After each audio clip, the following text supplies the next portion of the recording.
శాతోదరి. ఓం ఐం హ్రీం శ్రీం శాతోదరి 9వ మెట్టమ్మ. రయీ ప్రాణములకు. రయీ ప్రాణము అంటే ఏంటో ఒకసారి చెప్పాను నామంలో. రయీ ప్రాణములకు మూలమైన ముఖ్య ప్రాణము శాతోదరి. అంటే క్రియాయుగంలో నువ్వు ఉదాహరణ ప్రాణాన్ని నువ్వు చేస్తున్నావు కదా, రయ్యి ఉత్పత్తి చేస్తున్నావు కదా, గ్యాస్ స్టవ్తో నేను పోల్చాను కదమ్మా, అది గుర్తు చేసుకోండి. మళ్ళీ మళ్ళీ ఎక్కడ చెప్తాను, ఆయన అలా తిప్పుతూ ఉంటాడు. రయ్యి ప్రాణములు అంటే ఏమి లేదు, నువ్వు క్రియ చేస్తే నీ ఆత్మ బయటకు తీయటం, ఆ బయటకు వచ్చిన ఆత్మ అది శాతోదరి. అలానే ఉన్మని. ఇప్పుడు ఇక్కడ ఏమన్నాడు, శాంభవి విద్యలో 8వ మెట్లు తర్వాత నువ్వు అసలైన ఆత్మవి. అర్థమైందా? అంటే ఇంకా మాయకి ఇప్పుడు 3వ కన్ను నుంచి ఇక్కడ ఎంతవరకు ఉన్మని అన్నాడు కదా, రోదిని, అక్కడ వరకు సూక్ష్మ మాయ అనేది ఏదైతే ఉందో అది కూడా పెరిగిపోయినది అని. మాయ అంటే సూక్ష్మంగా స్థూలమాయ, సూక్ష్మమాయ, సూక్ష్మతర, సూక్ష్మతమ, అట్లా. భీషతంతు తనీయసి వంటి తేజ పుంజము కాబట్టి శాతోదరి. భీషతంతు తనీయసి అంటే తామర పువ్వు యొక్క తోడ, తామర తోడ అంత సన్నగా నీ ఆత్మ తేజంగా ఉంటుంది. తేజ పుంజము కాబట్టి ఆమె ఏమవుతోంది, శాతోదరి అవుతుంది. ఎన్ని పోగొట్టుకున్నావు చూసారా, అమ్మవారి భక్తులు ఎన్ని వదులుకుంటే అమ్మనే పెట్టుకున్నవారు శాతోదరి. సహస్రారములోని సదాశివ తేజమును తనలో ఐక్యం చేసుకున్న లేక శ్రీ రాజరాజేశ్వరి. సహస్రారంలో ఈ లాస్ట్ మెట్లో ఆ సదాశివ కన్నికలు ఈ తల్లి వెళ్ళి ఆయనలో కరిగిపోతుంది. అది శ్రీ రాజరాజేశ్వరి.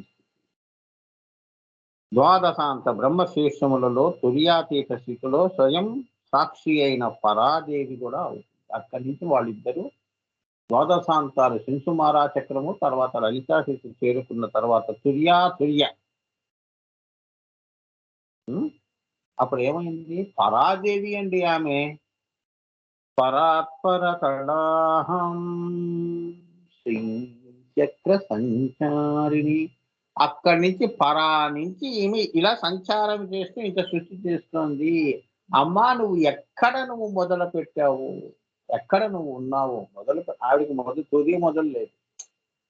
ఆవిడని చేరుకోవటం, ఆ తుది మొదలు లేని ఆ పరాత్పరని నేను చేరుకున్నాను ఆనందం. అప్పుడు ఆమెకి లోకాలోకనం లేదు, ఇంకా లోకము అలోకము అంటూ ఏమీ ఉండవు.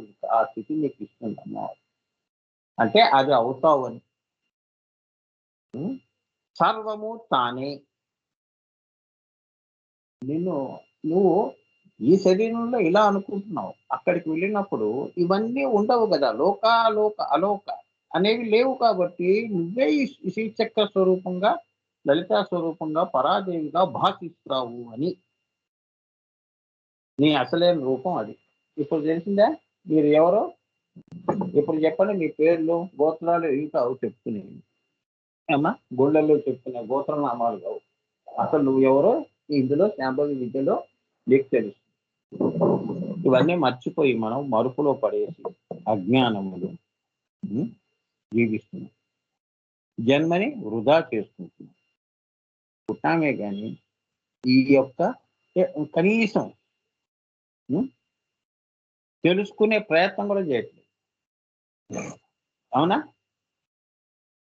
నువ్వు ఆంజనేయ స్వామి అంత భక్తి అని చూపించడం అవసరం లేదు.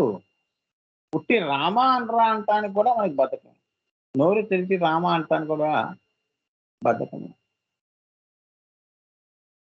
నోటి బతకం.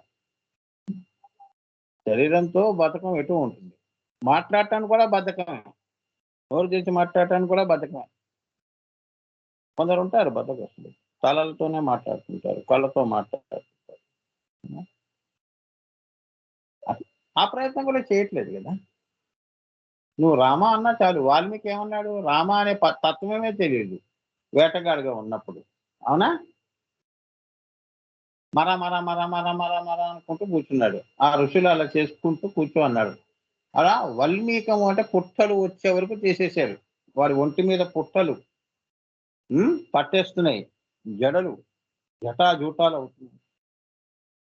అప్పుడు రామ అనేదాన్ని తెలుసుకున్నాడు. రా అంటే అగ్ని, మా అంటే మాయ అని అది తెలుసుకుంది.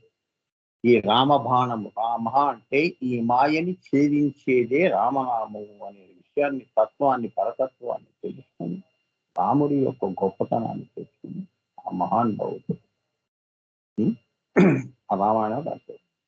సో మనం చూడండి, ఇంత ప్రయత్నం చేశాడు, అంత ఫలితం ఇచ్చింది. ఆయన మహర్షిని చేసింది. మనం అది కూడా చేయట్లేదు, మానవ మాత్రం.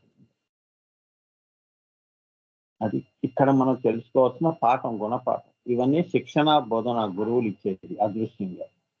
మనం తెలుసుకోవాల్సినవి ఏది, వదులుకోవలసినవి ఏవి. మనం వదులుకోవలసినవి తెలుసుకుంటున్నాము, సొంతం చేసుకుంటున్నాము. అదే మాయ. అర్థమైంది? ఇక్కడికి ఈ శాతోదరి 130 నామం 9వ మట్టు. ఉం? మరి విక్రమార్జునుడివి కావాలి కదా, తాలిబంజికలు వేసే కథలకి నువ్వు జవాబులు చెప్పాలి కదా. మొత్తానికి నువ్వు 9 మెట్లు ఒక యోగి ప్రస్థానం చేస్తే, సద్గురు సాంప్రదాయాల్లో నీకు సద్గురువు యొక్క అనుగ్రహంతో అటువంటి యోగులు ఎవరన్నా ఉన్నారు అంటే అటువంటి వాళ్ళందరూ కూడా ఇక్కడి దాకా చేరుకుంటారు. ఎవరు స్వామి అటువంటి వాళ్ళు ఉన్నారా అంటే, ఆనందగన రాసిన మెస్సయ్య వాల్యూమ్ 1, వాల్యూమ్ 2, ఇప్పుడు 3వ దాని మీద పని చేస్తున్నాను. నేను చదువుతున్నాను ఒక కథ. అంటే ఇంగ్లీష్లో ఉంది కాబట్టి ప్రూఫ్ రీడర్ అని చూస్తున్నాను. అన్నీ సెట్ చేసుకుంటానమ్మా. నేను మాటలు మాట్లాడను, అవన్నీ చేతలే. ఎందుకంటే అమ్మవారు ఒప్పుకోదు. అయ్యే వరకు నిద్రపోయింది, రాత్రంతా గజ్జల సభ్యులు. శాంభవి విద్య చెప్తున్నాను. బాబు ఎంత మోసం. చెవుల్లో ఆనందం.